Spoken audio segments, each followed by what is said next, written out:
Welcome to Influential Entrepreneurs, bringing you interviews with elite business leaders and experts, sharing tips and strategies for elevating your business to the next level. Here's your host, Mike Saunders. Hello and welcome to this episode of Influential Entrepreneurs. This is Mike Saunders, the Authority Positioning Coach. Today we have with us Amy Rose Herrick, who is America's Profit Building Specialist. Amy, welcome to the program. Oh, it's good to be here, and I'm going to enjoy working with you today. Yeah, I enjoy this. Right before we started talking, I was asking you where you're calling in from, and so you're calling in from the Virgin Islands, and you had the air conditioner on, and I said, well, I'm sitting here in the middle of April in Denver with snow on the ground. So what a juxtaposition that is. Yeah, and usually I'm only using the air conditioning in the office, folks. We live an indoor-outdoor life here with the doors and windows open all the time, but I try to silence the outside world. Yeah, it's a little white noise. We're homebound entrepreneurs now, but I've been doing the home office since 1993, so this isn't news to me. Yeah. This is really old hat. Yeah. Yep, exactly. Well, let's get into talking about building profit and give us a little bit of background on yourself. And I think that ties into, when you say, I am a profit building specialist, or I help entrepreneurs or business owners accomplish this. It really helps to frame up what led you to that realization at some point to say, here's an area of expertise that I'm good at, so now I'm going to help others with it. What was that journey in your entrepreneurial career? I'm going to condense it way down. I started as an entrepreneur in grade school when my brother taught me how to pick up night crawlers and sell them to the bait shop. And I advanced many years later, into my adult life. I started out in the office environment with cost accounting, inventory control, which led into HR and dealt in some other areas. And then as I switched firms and would change positions and change responsibilities, I ended up through many different types of businesses over the years, learning many things, owning businesses, buying businesses, selling businesses, closing a second-generation family business. I've been over 3 decades working in a business environment, and if it touches money, that's what I do, and working with individuals. I have been blessed in, because of my mathematical mind and how I can usually look 4 to 5 steps ahead on estate planning, or how is this going to affect the income taxes, what is this going to do to the bottom line. I have been able to walk into about any business and look around and figure out, where you're losing $10,000, if you quit doing this, and it led to me working with a lot of people individually on little things. Why don't you do this? And it could really make a big difference. Why don't we work on that? You could do this. And so it has been a many decades long transformation, but it's allowed me to amass an enormous knowledge base. And I enjoy learning and sharing that, because you and I know so much, but if we don't share it, then it's not valuable knowledge to anybody but us. And I really believe that we have to uplift each other. Yeah, and through that, you all of your introduction there with buying business, selling business, working with business owners, you start picking up your own methodology and systems and things that work. And you talk to some of the gurus out there, and many of the core things that you would recommend, there's nothing new under the sun. Maybe it's nothing, earth shaking, but from your perspective and your experience and examples, you're able to bring a unique light to the entrepreneurs you work with. So I always think that's really powerful too. So let's jump into what are some of the things you see when you work with an entrepreneur. Like, what are some opportunities, or maybe black holes in a business that maybe they don't really see because they're too close to their business, and you can come in and go, ooh, you know what? Let's start right here. Well, one of the things I see people waste a ton of money on is advertising that doesn't give them an ROI, or return on investment, if that's not a term that you're used to using. I believe, and I have systems and things set up, that before you ever launch an advertising program, we should be able to know if it's going to make you money or it's going to cost you money. because you cannot dump your advertising dollars into something that is not giving you a return. And if I spend $5,000 and I get $5,000 in sales, I haven't made money, because all I have done is it looks even on paper, but it is the profit on what I sold on my $5,000 that matters. And if it's only $1,000, I lost $4,000 here in reality. Yeah. So I see that as one. I see people that struggle, and I'm going to pick a couple of the bigger ones. Should I rent or should I own my location? Well, I have some methods in working with that. Let's look at just not now, but let's break this out, even out over the next 10 years, because in many cases, you're getting conflicting advice. You should, you've got to own. Rent is throwing your money away. I don't necessarily believe that, because I've seen examples where their rent could go up another 35 or 40%, and they would still net be spending less and have less liability than they would owning a building. Those are two, and I'd say, calculating the cost of your employees. People think about the hard cost, your hourly, your FICA, those type of things when they're on the payroll. And you might even throw in their health insurance. But beyond that, I think there's another level of the soft costs that deal with what supplies or tools, equipment, what do they have to perform the functions.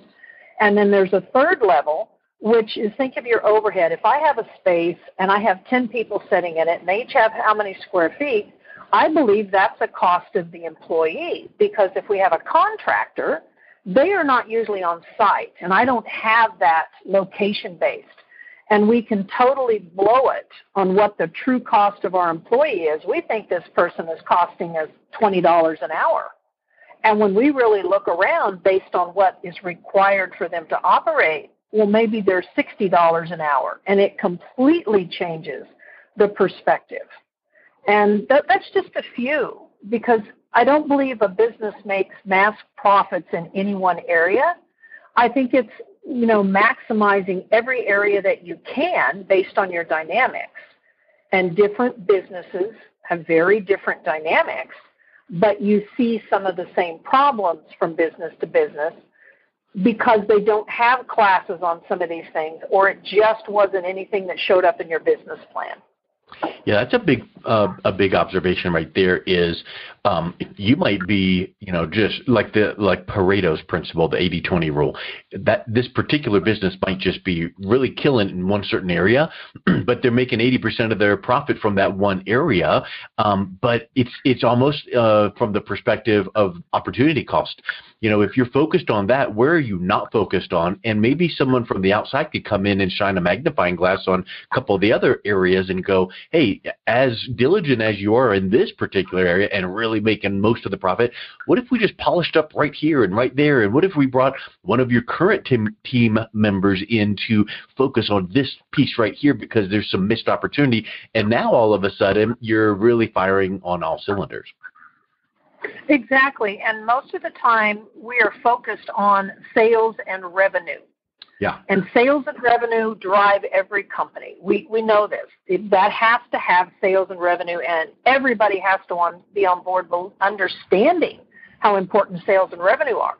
But it doesn't matter how much your sales and revenue are if you are spending all of that and more, and you are ending up with a negative number, or I don't believe in a business breaking even as successful, because that tells me the owner is not getting enough comp out of the company for all of the risks that they're taking.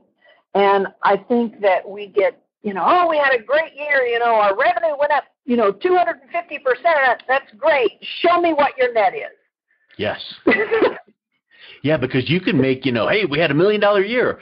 But $1 million in revenue, but if you had 1.1 in expenses, that you're under. And you hear it so many times when you watch Shark Tank, or you have to know the numbers, and it sounds cliche to say that, but in reality, it's not your top line, it's the bottom net, whatever you want to call it. It's like what you can put in the bank, what you can do something with. And a lot of people don't realize that it's like what you just mentioned.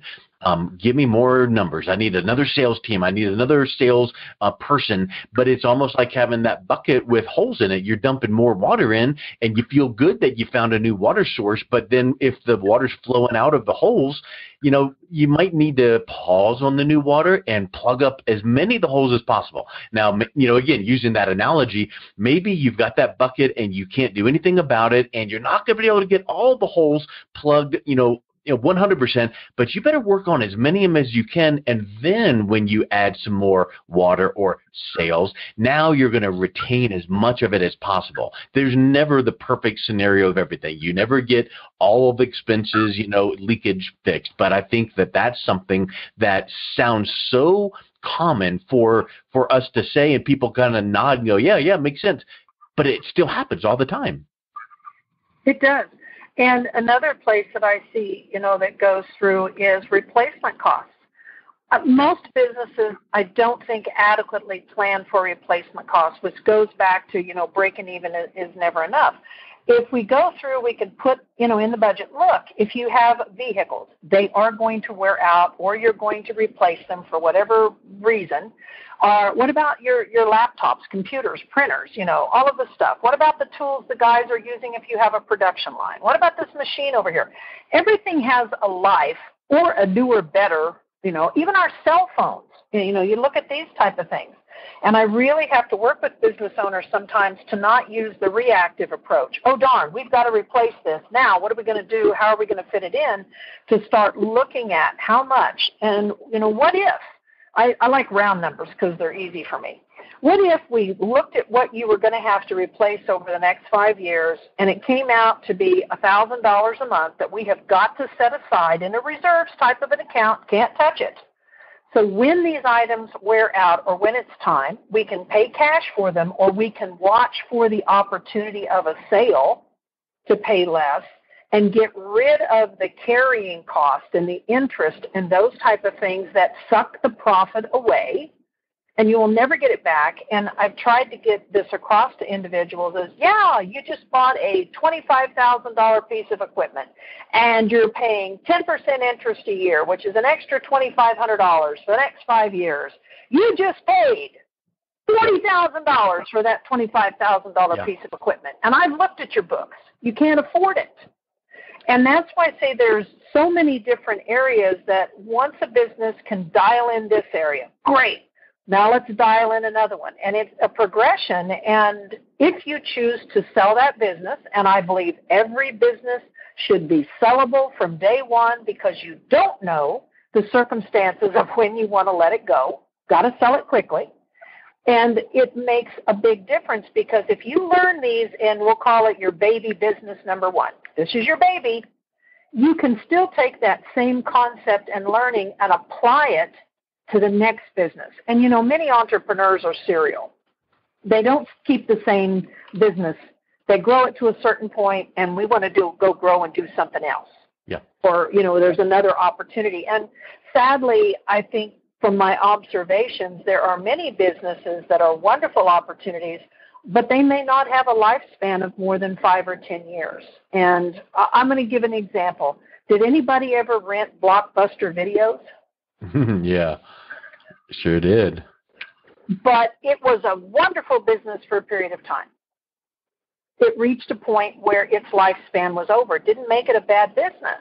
It just meant that it changed. And I used them because they were on so many different corners, and everybody, every grocery store was ready. The world changed. And many businesses, I think some businesses, they will hold on too long when that lifespan may be over. It's an observation. And, from that example, I would say that, and again, we could get 10 business advisors talking about this case and then the response would be 47 points of view. But one takeaway to the Blockbuster/Netflix debacle was Netflix approached them and said, let's partner up. And they're like, nope, we're good to go. And they weren't willing to see a broad picture. They weren't willing to pivot and add in some new things in their same industry, not forsaking what they've been doing, but just kind of innovating. And so I think a business owner thinking about that case study could always be watching for ways, not that you're going to take the leap every time, because then you'd be running around like a chicken with your head cut off. But are there ways, maybe once a quarter, you sit down with your team and go, what are we doing right now, and could we be doing a little bit better? What could be coming down the pike? Could we partner with someone, some organization? Could we be? And I think that's something that really is, kind of goes high level, way more than filling up the holes in the bucket or making sure you have ROI, but it's making sure that, it's Wayne Gretzky, the hockey player, was known for saying, I skate where the puck is headed, not where it's at, because if you target on where it's at, it passes you by. Exactly. And I'm going to address this. I know I've got at least one business owner that is in our listening audience that you identify so closely with the business that you can't imagine your identity without it. Yeah. Let me tell you something. All of the talent and all of the experience and everything that you have is transferable. And along with that, that business is not you. And you are not that business. Yes, you have grazed it and you have loved it, and some of you have spent much more time with your business than you did with your family just because of the dynamics. But don't be trapped into thinking that you cannot be anybody or somebody else without that business, because you already are someone else without that business. You just don't always think of yourself separated from the business. That now we're getting into, personal branding, life coaching, and that's such a big piece. Is at some point, the business owner, entrepreneur needs to, hypothetically punch out for the day. And you and I actually were chatting about this before we started recording this interview. At some point, you need to say, you know what, I did my nice full day. I got a lot done, and you could probably work 23 and a half hours every day. There's enough to do. There's enough that we can be doing. But at some point, you need to say, okay, I need to go and have that balance where my family, my personal interests, my hobbies need to be taken care of. So yes, to your point, you are more than your business.